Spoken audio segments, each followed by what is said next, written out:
Chapitre 10. Des nouvelles de Yalta. Tandis qu'il arrivait malheur à Nikanor Ivanovitch, non loin de l'immeuble numéro 302 bis, sur la même rue Sadovaya, deux hommes s'étaient retrouvés dans le bureau de Rimsky, le directeur des variétés. Rimsky lui-même et l'administrateur des variétés, Ratafia.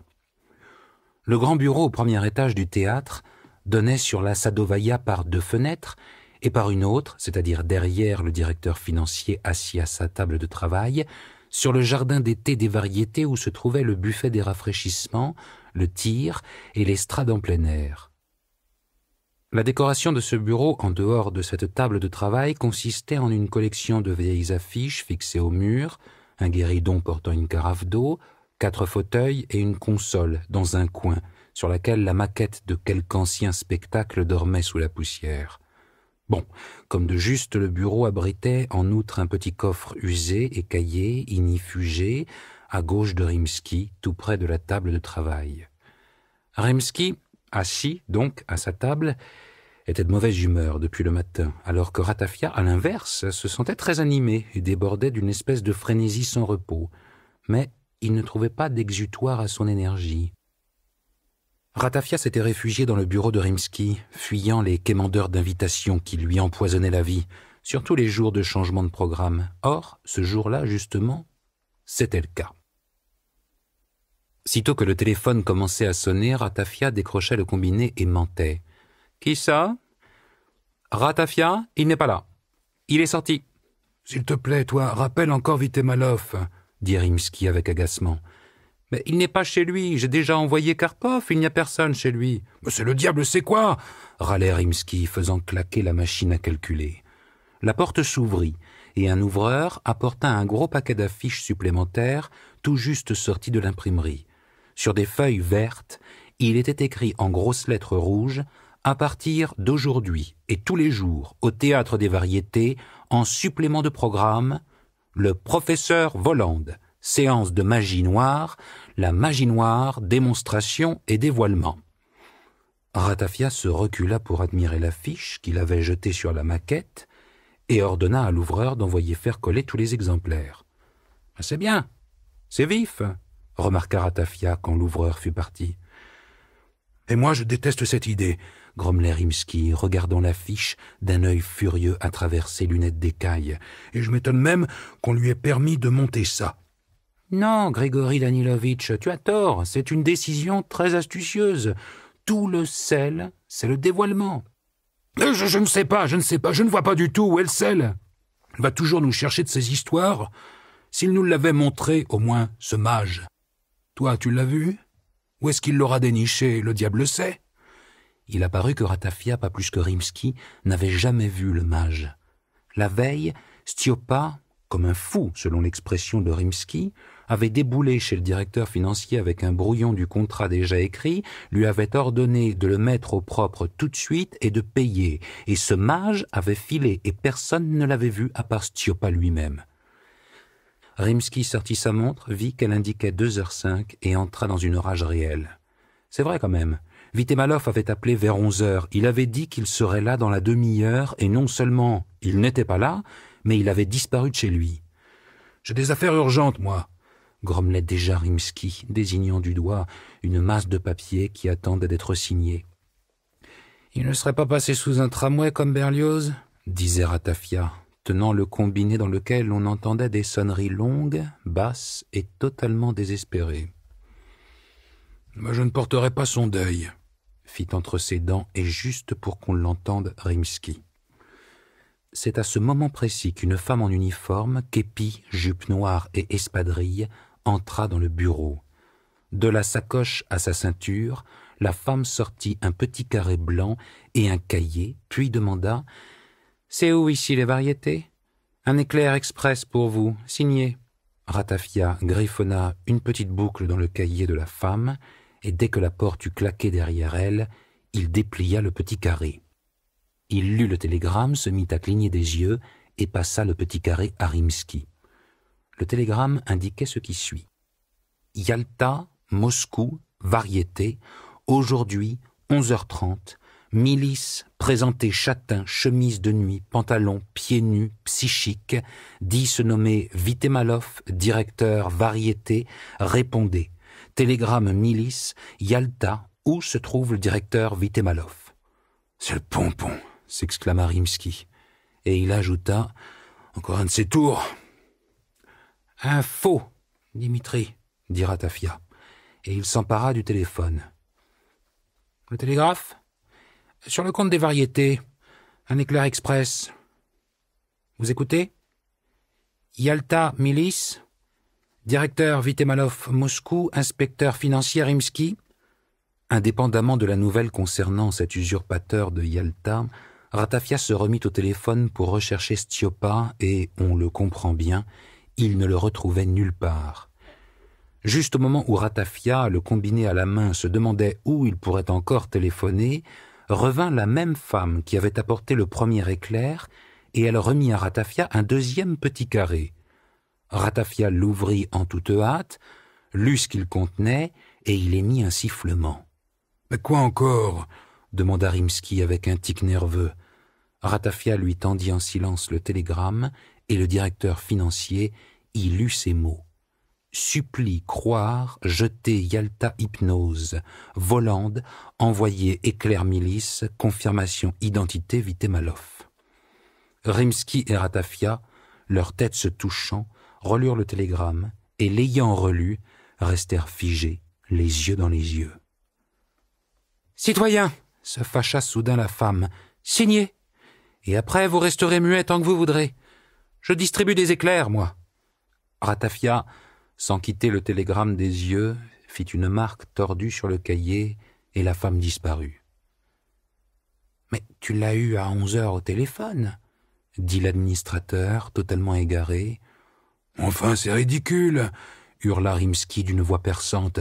« Parler ou pas parler, il ne peut pas être à Yalta en ce moment, c'est ridicule !»« Il est sous, » dit Ratafia. « Qui est sous ?» demanda Rimsky, et à nouveau les deux hommes restèrent à se fixer l'un l'autre. Que celui qui télégraphiait de Yalta était une espèce d'usurpateur ou de fou, cela ne faisait aucun doute. Mais voilà ce qui était étrange. Comment le mystificateur de Yalta connaissait-il Volande, qui n'était arrivé à Moscou que la veille? Comment connaissait-il le lien entre Vitemalov et Volande? « Hypnose », répétait Ratafia, relisant le télégramme. « Comment peut-il être au courant pour Volande ?» Il cligna des yeux et s'écria soudain sur un ton décidé. « Mais non, n'importe quoi, n'importe quoi, n'importe quoi !»« Mais où est-ce qu'il est descendu, ce Volande? Que le diable le prenne !» demanda Rimsky. Ratafia joignit sur le champ le bureau des touristes étrangers et, à la plus grande surprise de Rimsky, déclara que Volande était descendu dans l'appartement de Vitemalov. Ayant composé aussitôt après le numéro de cet appartement, Ratafia écouta longuement la lourde sonnerie du téléphone. Entre deux sonneries, comme de très loin, il crut entendre une voix sombre, pesante, qui chantait « Rocher qui est mon refuge », et Ratafia conclut que le réseau du téléphone était en dérangement et diffusait par erreur une pièce radiophonique. « Ça ne répond pas dans l'appartement, » dit Ratafia, reposant le combiné sur l'appareil. « Je téléphone ailleurs. J'essaye encore. » Il n'eut pas le temps d'achever sa phrase. La même femme apparut à la porte, et tous deux, Rimsky et Ratafia, se levèrent à sa rencontre, alors qu'elle sortait de sa besace une feuille qui était non plus blanche, mais sombre. « Ça commence à devenir intéressant, » dit Ratafia sans desserrer les dents, tout en suivant du regard la femme qui se hâtait de ressortir. C'est Rimsky qui s'empara le premier du feuillet. Sur le fond sombre d'un papier photographique se lisaient distinctement ces lignes noires écrites à la main. Preuve, mon écriture, ma signature, renvoyé éclair confirmation, faites mettre surveillance secrète sur Volande, Vitemalov.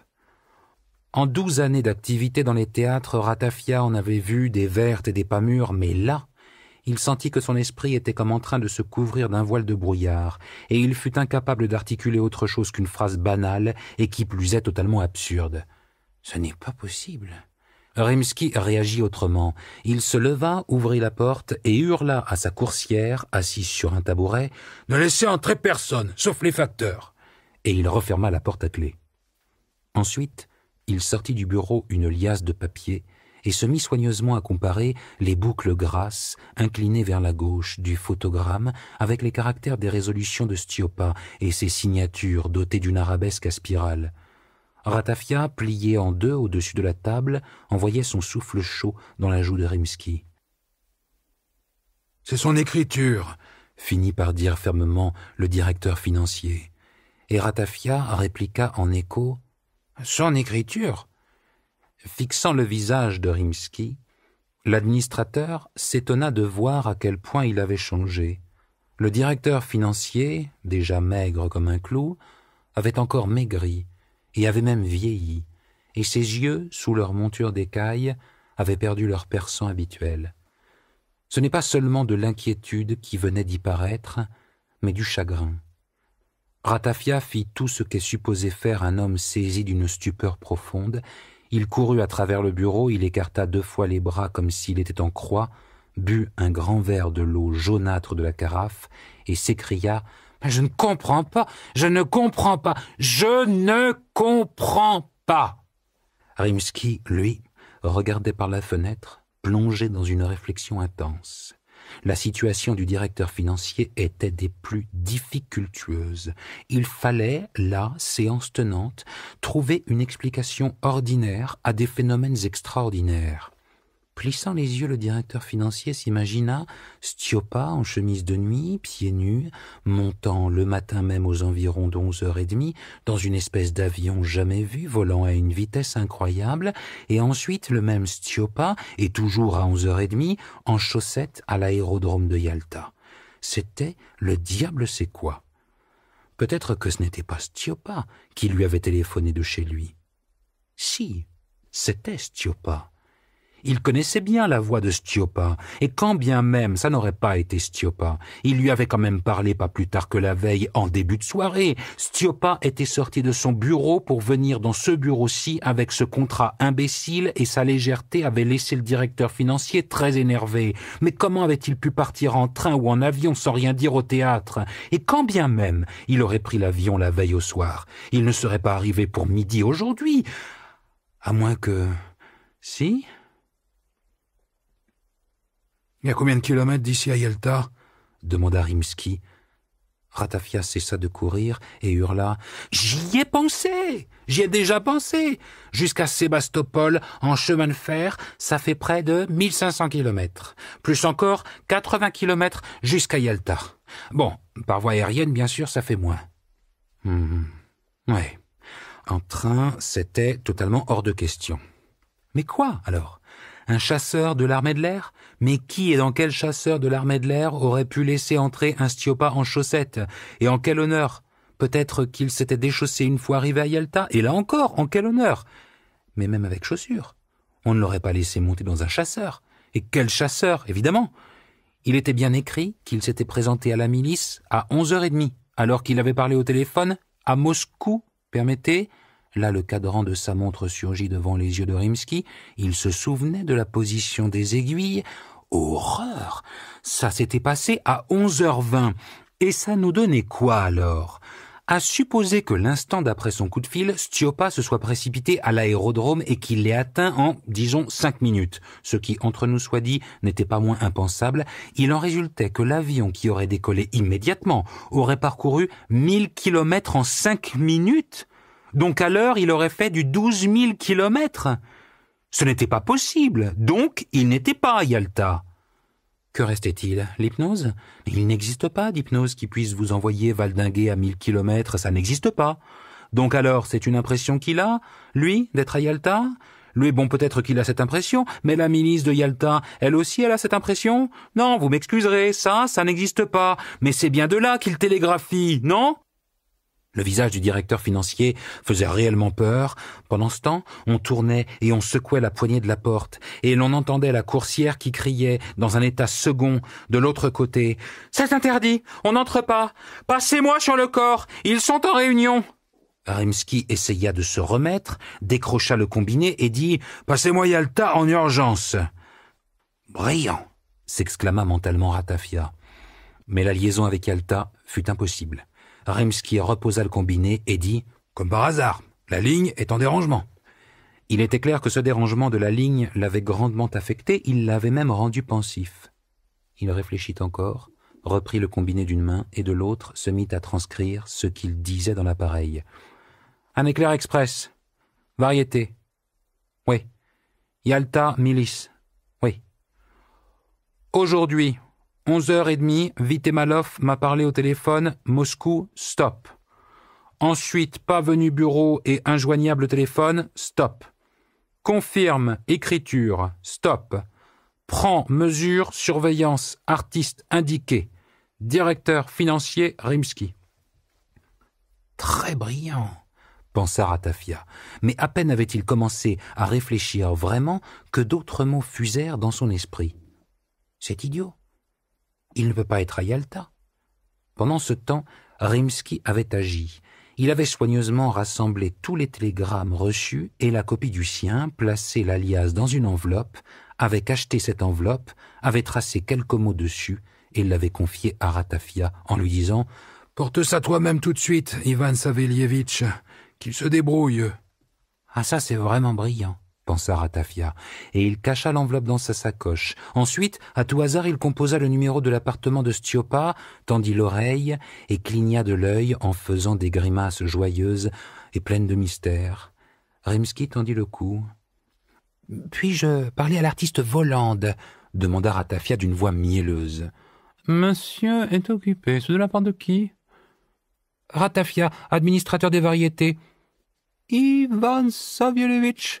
s'écria joyeusement le combiné. « Terriblement heureux d'entendre votre voix. Comment ça va la santé ?»« Merci, » répondit stupéfait Ratafia. « Mais qui est à l'appareil ?»« Son assistant et interprète Korofiev. » cactait le combiné. « Tout à votre service, très cher Ivan Savelievitch. Disposez de moi à votre guise. Et donc ?»« Pardonnez-moi, mais dites, Stepan Bogdanovitch Vitemalov n'est pas chez lui en ce moment ?»« Hélas, il n'est pas là, cria le combiné. « Il est parti. »« Où ça ?»« À la campagne. Il est allé faire un tour en voiture. »« Comment ? Faire un tour ? Mais quand est-ce qu'il reviendra ?»« Il a dit, un bol d'air et je reviens. »« Bien, » dit Ratafia un peu perdu. « Thank you. Soyez assez aimable de faire savoir à Monsieur Voland que son spectacle aujourd'hui est prévu en 3e partie. »« Parfaitement, bien sûr, sans faute, tout de suite, sans le moindre problème, je ferai savoir. » cliqueta le combiné avec un débit saccadé. « Bonne journée, » dit Ratafia, étonné. « Recevez, » disait le combiné, « mes salutations et mes vœux les meilleurs et les plus chaleureux. Bonne chance, bon courage, succès, bonheur et tout. »« Mais bien sûr, je le disais bien, » cria très énervé l'administrateur. « Tu parles, Yalta. Il est parti faire un tour à la campagne. »« Si c'est réellement ça, » dit le directeur financier, blême de colère, « alors vraiment, ça c'est une saloperie sans nom. » Sur ce, l'administrateur sursauta et se mit à crier si fort qu'il en fit tressaillir Rimsky. « Je me souviens, à Pouchkino, ils viennent d'ouvrir un tchébourek qui s'appelle Yalta. Tout est clair. Il est là-bas, il s'est saoulé, et c'est de là-bas qu'il nous télégraphie. »« Non, oh, ça c'est vraiment trop, » répondit Rimsky traversé d'un tic nerveux, et une colère noire profonde luisait dans son regard. « Sa promenade, elle va lui coûter cher. » Mais brusquement, il se reprit et ajouta en hésitant « Ouais, mais...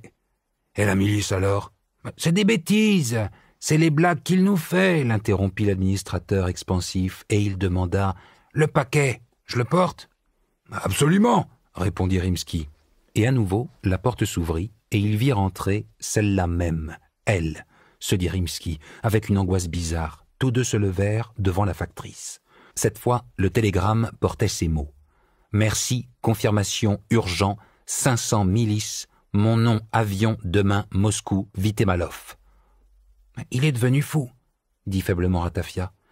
Rimsky, lui, fit tinter sa clé, sortit l'argent du coffre ignifugé, compta 500 roubles, sonna, confia l'argent à un coursier qui l'envoya au télégraphe. « Voyons, Grigori Danilovitch, » balbutia Ratafia qui n'en croyait pas ses yeux. « À mon avis, tu as tort d'envoyer l'argent. »« Il nous reviendra, » répondit Rimsky à voix basse. « Mais lui, là, son pique-nique, il nous le revaudra. » Et il ajouta pour Ratafia, en désignant sa sacoche, « Vas-y, Ivan Savélévitch, cours !» Et Ratafia, la serviette sous le bras, bondit hors du bureau. Il descendit à l'étage inférieur, vit une queue interminable devant les caisses, apprit de la caissière qu'on afficherait complet d'ici 1 heure parce que c'était vraiment une marée humaine qui affluait depuis qu'on avait vu l'affiche supplémentaire, ordonna à la caissière de mettre de côté et de ne pas vendre les 30 meilleures places dans les loges et le parterre, s'enfuit d'un bond, écartant la cohue des quémandeurs d'invitation et se faufila dans son propre bureau pour saisir sa casquette. C'est alors que le téléphone sonna. « Oui » cria Ratafia. « Ivan Savélévitch » s'enquit le combiné d'une voix nasillarde des plus désagréables. « Non, il n'est pas au théâtre » cria déjà Ratafia, quand le combiné l'interrompit. « Ne faites pas l'idiot, Ivan Savélévitch, et écoutez, ces télégrammes ne les portaient nulle part et ne les montraient à personne. »« Qui est à l'appareil » hurla Ratafia. « Citoyen, cessez vos plaisanteries, on vous démasquera tout de suite, votre numéro !»« Ratafia, » reprit cette voix détestable, « tu comprends quand on te parle ? Laisse les télégrammes tranquilles. »« Ah, mais vous continuez ?» cria l'administrateur furieux. « Bon, alors, attention, ça vous coûtera cher !» Il cria encore une menace quelconque, mais il se tut, parce qu'il sentit que plus personne ne l'écoutait à l'autre bout du fil. Ici, bizarrement, la nuit se mit à tomber très vite dans le petit bureau. Ratafia sortit en courant, claqua la porte derrière lui, et, par une issue latérale, s'élança vers le jardin d'été. L'administrateur se sentait excité et débordant d'énergie. Ce coup de fil insolent l'avait persuadé qu'une bande de voyous était en train de se livrer à des mauvais tours, et que ces tours étaient liés à la disparition de Vitémalov. Le désir de faire coffrer les malfaiteurs faisait halter l'administrateur, et aussi bizarre que cela pût paraître, il avait senti naître en lui une sorte de pressentiment très agréable. C'est ce qui arrive parfois quand on s'apprête à devenir le centre de l'attention, quand on est porteur d'une nouvelle sensationnelle. Dans le jardin, le vent souffla au visage de l'administrateur et lui envoya un paquet de sable dans les yeux, comme pour lui bloquer le chemin, comme pour le mettre en garde. Au premier étage, une fenêtre claqua si fort que les vitres faillirent éclater. Un bruissement inquiet parcourut la cime des érables et des tilleuls. L'air s'assombrit, se rafraîchit. L'administrateur se frotta les yeux et vit ramper vers Moscou un gros nuage d'orage au ventre jaune. Au loin s'éleva un grognement sourd. Ratafia avait beau être pressé, il sentit un désir irrépressible de passer une seconde par les toilettes d'été pour vérifier en coup de vent si l'électricien avait bien isolé l'ampoule. Ratafia passa en courant devant le tir et se retrouva dans l'épais taillis de lilas au milieu duquel se dressait le bâtiment bleuâtre des toilettes. L'électricien était un homme de parole. L'ampoule sous le toit des toilettes pour hommes était bien isolée par un grillage métallique, mais ce qui fit de la peine à l'administrateur, c'est que même dans la pénombre d'avant l'orage, on voyait que les murs étaient déjà couverts d'inscriptions au charbon et au crayon. « Qu'est-ce que c'est que... » commença l'administrateur, quand d'un seul coup, il entendit derrière lui une voix ronronnante. « C'est vous, Ivan Savélévitch ?» Ratafia tressaillit, se retourna et se vit face à une espèce de petit gros qui lui, sembla-t-il, avait une mine de chat. « Oui » répondit Ratafia d'un ton sec. « Enchanté, enchanté » répliqua le gros à l'air félin d'une voix aigre, et d'un coup, prenant son élan, il envoya dans l'oreille de Ratafia une gifle si forte que la casquette, s'envolant de la tête de l'administrateur, alla s'engloutir dans le siège des toilettes. La gifle du gros illumina les toilettes d'une lumière frémissante, et le ciel répondit par un coup de tonnerre. Ensuite, il y eut un autre éclair, et l'administrateur vit surgir devant lui un deuxième type, petit, mais les épaules athlétiques, roux comme le feu, une taie sur un œil, un croc dans la bouche. Ce deuxième, qui visiblement était gaucher, en balança une autre à l'administrateur sur l'autre oreille. En réponse, là encore, ça tonna dans le ciel et l'averse tomba sur le toit en bois des toilettes. Mais, enfin, chuchota Ratafia totalement hébété, comprenant à l'instant que le mot camarade ne convenait en rien à des bandits qui s'en prenaient à quelqu'un dans des toilettes publiques. Il fit dans un râle « Cite », réalisa que ce nom non plus, il ne le méritait pas, et reçut un troisième et terrible coup. Il ne savait duquel des deux, un coup si fort que le sang gicla de son nez sur sa chemise. « Qu'est-ce que t'as dans ta sacoche, parasite ?» cria d'une voix perçante celui qui ressemblait à un chat. « Les télégrammes! On ne t'avait pas prévenu par téléphone qu'il fallait que tu les laisses tranquilles? On t'avait prévenu, oui ou non ?» « On m'avait prévenu, » répondit haletant l'administrateur. « Et toi, malgré ça, au pas de course? Donne la sacoche tout de suite, fumier !» cria le deuxième avec cette même voix nasillarde entendue au téléphone, et il arracha la sacoche des mains tremblantes de Ratafia. Et tous les deux, ils prirent l'administrateur sous les aisselles, le sortirent du jardin et s'élancèrent avec lui le long de la Sadovaya. L'orage, au comble de sa puissance, se déchaînait, l'eau grondant et tonnant se déversait dans les bouches d'égouts, il pleuvait à gros bouillons, ça se levait en vagues, ça fouettait depuis les toits par-dessus les gouttières, des torrents écumants dévalaient des entrées d'immeubles, toute vie avait disparu de la rue Sadovaya et il n'y avait personne pour venir au secours d'Ivan Savelievitch. Sautant dans des rivières d'eau trouble, éclairées par la foudre, les bandits, en l'espace d'une seconde, eurent traîné l'administrateur à moitié mort jusqu'à l'immeuble numéro 302 bis et s'engouffrèrent sous le porche où deux femmes, pieds nus, se serraient l'une contre l'autre, leurs souliers et leurs bas à la main. Ensuite, ils s'élancèrent vers l'escalier 6, où, à la limite de la folie, Ratafia fut hissé jusqu'au 4e, puis jeté sur le plancher du vestibule de l'appartement qu'il connaissait très bien de Stiopa Vitemalov. Sur ce, les bandits disparurent et furent remplacés dans l'entrée par une fille totalement nue, rousse, les yeux brûlants, phosphorescents. Ratafia comprit que c'était là le plus effrayant de ce qui lui était arrivé, et, gémissant, se jeta contre le mur. Mais la fille se plaqua contre l'administrateur et lui posa les mains sur les épaules. Les cheveux de Ratafia se dressèrent parce qu'il avait senti que même sous le tissu froid et gorgé d'eau de sa chemise paysanne, ses paumes étaient encore plus froides, qu'elles étaient froides d'un froid de glace. « Viens, que je t'embrasse, » dit tendrement la fille, et juste devant ses yeux, il vit ses yeux luisants.